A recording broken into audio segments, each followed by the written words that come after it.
Hello, everybody. This is George Shears welcoming you to Chapter 1 of A Modern Pilgrim's Progress, My Long Journey in Discovering Nonduality. I originally published this on Facebook under the title of a non-duality primer. And so this is a PowerPoint video that I hope to publish on YouTube. And I estimate that it's going to consist of a total of 10 chapters. And this is the Anschluss of this long documentation of my my journey on a road decidedly less traveled.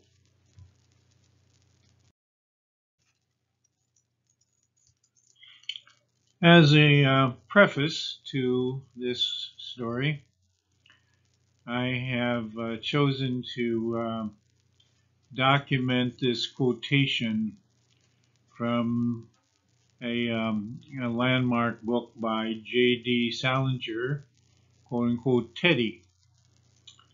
Quote, "My sister was a tiny child then, and she was drinking her milk, and all of a sudden I saw that she was God and the milk was God. I mean, all she was doing was pouring God into God, if you know what I mean," unquote.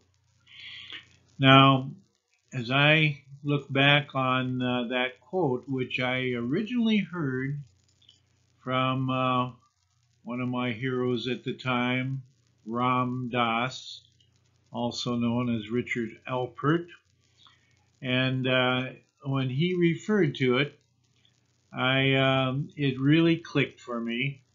And now as I look back on it, I recognize it was probably a very important seed of non-duality that was planted in my awareness at that time. It took several more decades, however, for this understanding to blossom more fully into its present form. Modern Pilgrim's Progress, Slide 1, Part A. Continuing with my gardening metaphor from the original previous post on Facebook, my early childhood experience provided a wondrous initial greenhouse wherein the tender shoot of my intrinsic spiritual nature was abundantly nurtured, preparing me for the subsequent lifelong spiritual journey that was to follow. A Modern Pilgrim's Progress, Slide 1, Part B. I was born in the wilds of northern Minnesota in 1935, 11 years after my sister Dorothy. She, along with my parents and two older brothers, Vern and Harry, indulged me warmly and lavishly in unconditional love during my early, most formative years. Here is the earliest photo I have of myself when I was probably about 2 years old. Posing here with my sister Dorothy, who was 11 years older than I, on the far left, my mother holding me, and my dad, sitting, all of them on the backdrop of our Model T Ford at the time, named Amos. This amazingly, this vehicle was the means whereby my dad and mother, Dorothy, and my two older brothers, Vern and Harry, were transported from Colorado all the way to northern Minnesota, and with all of their belongings, and I believe a pet cat as well, who made the journey with them. And they had only one major breakdown in Lusk, Wyoming, as I remember the story, and they had to stay in a hotel there that was infested with bed bugs.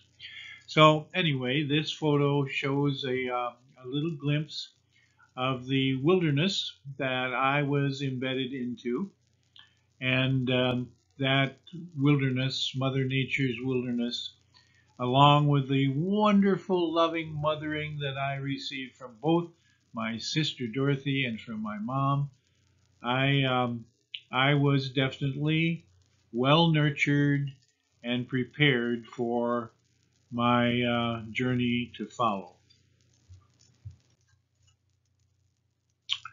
And here is a photo of the old log house where I lived with my parents and my siblings.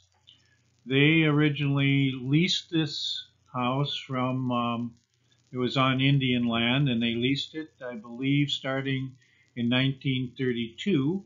I was born in late May of 1935.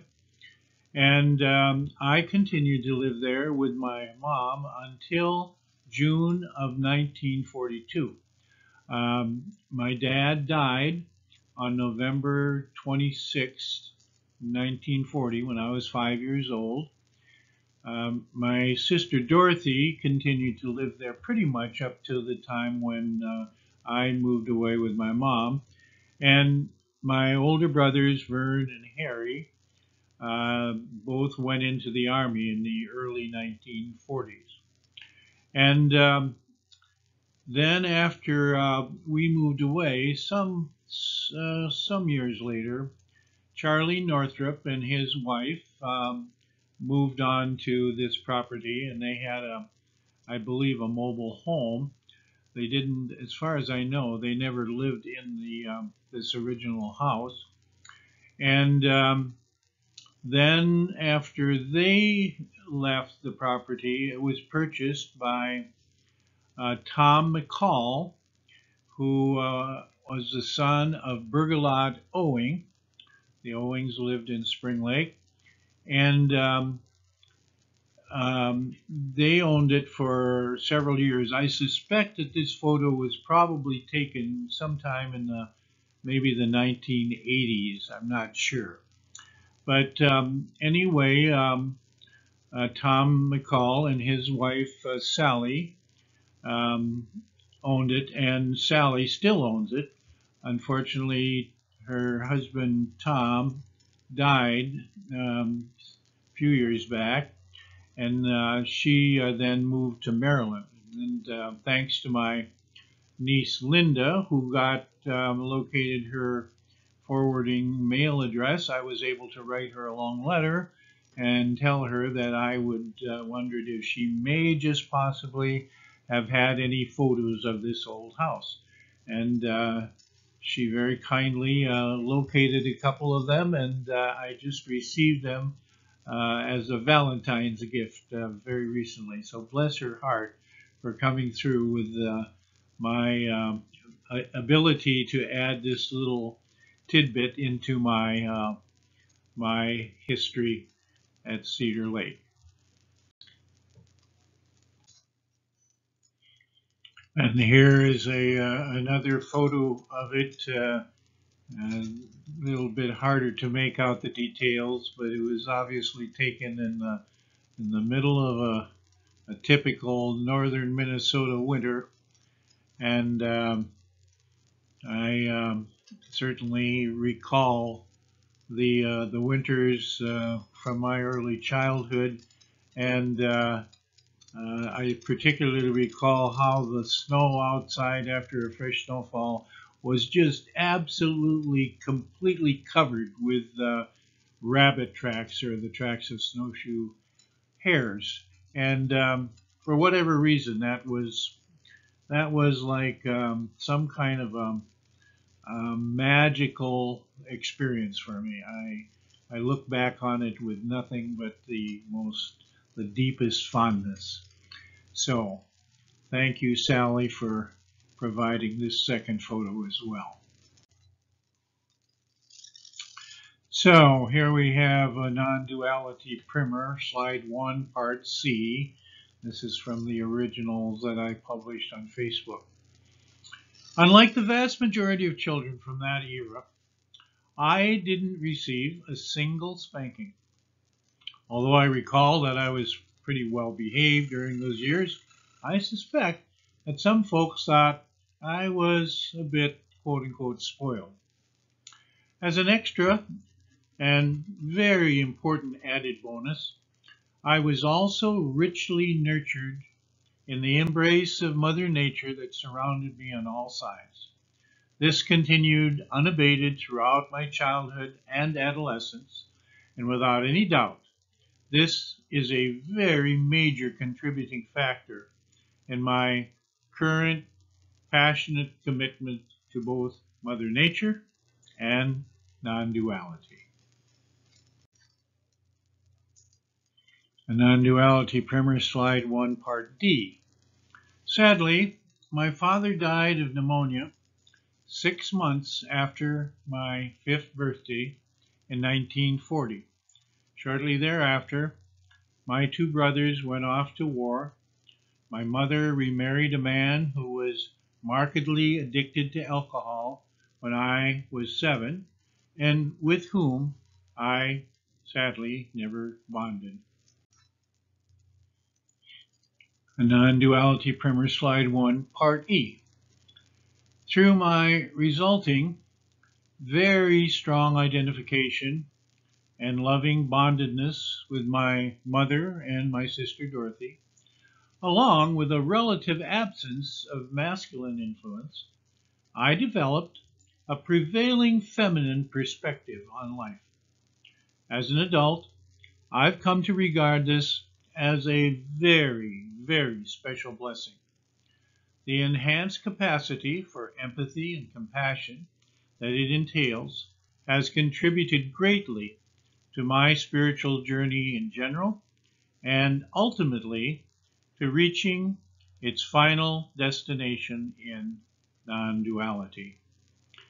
And this slide will be the end of chapter 1, so I will plan to continue this story in the second chapter that will hopefully be available fairly soon. Thanks for watching and listening, and hope to see you again soon. Bye for now.